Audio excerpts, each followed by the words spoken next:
দীর্ঘ ১৫০ বছর যাবৎ একটা সময়কে আমাদের বাম যারা আছেন সাহিত্য চর্চা করেছেন তারা একটি স্থিরাঙ্ক সংখ্যা স্থাপন করেছেন বাংলা সাহিত্যের অন্ধকার যুগ ১৫০ বছর।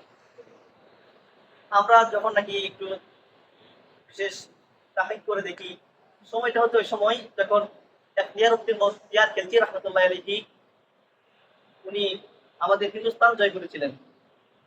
সেই সময়টি হচ্ছে ১২ শতাব্দী।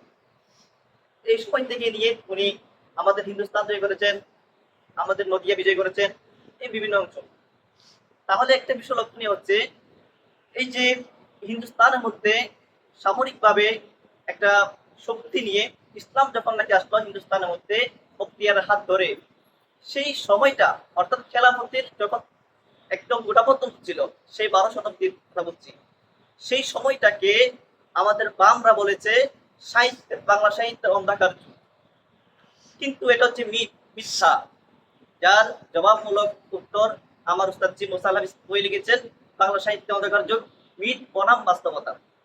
যাক, এই যে ওই সময় থেকে নিয়ে আমাদের এই যে ১২ শতাব্দীর পর থেকে নিয়ে মুসলিমদের বিজয় শুরু হয়েছিল। এরপরে আসলো বিভিন্ন খলিফার মাধ্যমে বিজয় হতে হতে আমাদের মোগলরা আসলো। মোগলরা আমাদের বাংলাদেশ সহ পুরা হিন্দুস্তানকে বিশাল একটি সময় নিয়ে শাসন করেছিল।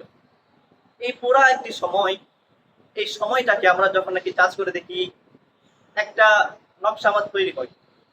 সেই সময়টির মধ্যে মুসলিম সুলতান যারা ছিলেন খলিফা, ওনাদের অর্থায়নে আমাদের রামরা, আমাদের হিন্দু ভাইয়েরা, হিন্দুরা সাহিত্য চর্চা করেছিল। এটা ঠিক, কিন্তু সাথে আমাদের মুসলিমরাও ছিল যারা সাহিত্য চর্চা করেছিল, বাংলা সাহিত্য চর্চা করেছিল।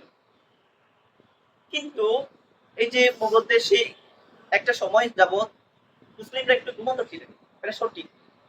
ওই সময় যদিও বা ইসলাম বিদ্বেষী, ইসলামের নেপথ্যচারী যারা ছিলেন, তারা যদিও বা সাহিত্য চর্চা করেছিলেন, কিন্তু একনিষ্ঠ মুসলিম সন্তানরা সাহিত্য চর্চা করেন। যে সাহিত্য এবং সংস্কৃতি আর শিল্প, তিনটি শব্দ একটার সাথে আরেকটা ওতপ্রোতভাবে জড়িত। সাহিত্যের সাথে সংস্কৃতি থাকবে, কালচারের সম্পর্ক, এটা অটোমেটিকলি হয়ে যায়। এটা বিশদ আলোচনার দাবি রাখে। বাবাকে আমার বলার ইচ্ছা হলো এটাই যে তারা হিন্দুরা যখন নাকি এই যে বিশাল একটা গ্যাং, এদের বঙ্কিমচন্দ্র, যা হোক, এই যে একটা গ্যাং তারা সাহিত্য চর্চা করেছিল, ওই সাহিত্যের মধ্যে তারা বিষ ঢুকিয়েছিল।